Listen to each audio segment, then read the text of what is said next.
Mani sauc Inga Šnuka, taro pasaulē iespējams vairāk zinām kā Hilariona un laiks septembra prognozē. Grozam kalendāru kā gribam, septembris ir klāt. Lūkojam, ko tas mums ir atnesis. Kopējā noskaņā septembrī. Tā stāsta, ka septembris nāk ar daudz un dažādiem pienākumiem.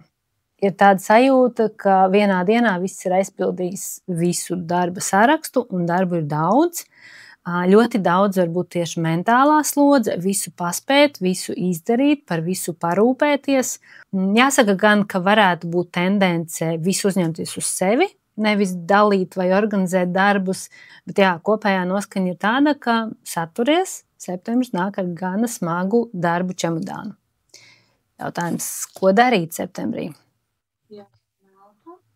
Ko darīt septembrī? Muļķis un 8 zīžļi. Šis ir ļoti labs laiks jauniem sākumiem, jauniem projektiem, jaunām idejām, laist to realizācijā.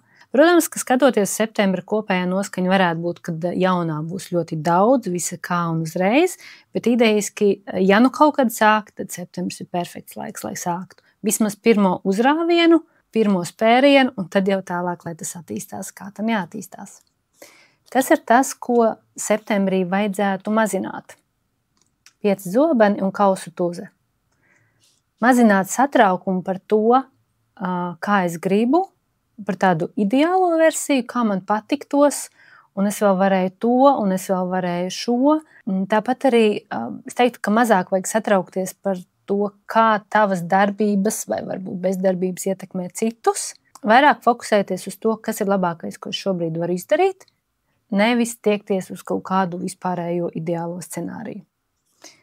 Un kopumā padoms septembra mēnesim, un te ir kārtis augstā tiesa un kaujas rati, ļoti jaudīga kombinācija.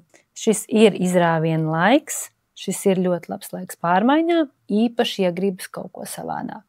Palūkoties, kas līdz šim bija labākais, kas nostrādāja, un lai tas ir kā motivācija turpināt iet labo ceļu, atstājot pagātnē to, kas ir sev izsmēlis un ko vairs negribās turpināt. Kā lai lielisks septembris, un es ceru, ka šie padomi būs noderīgi.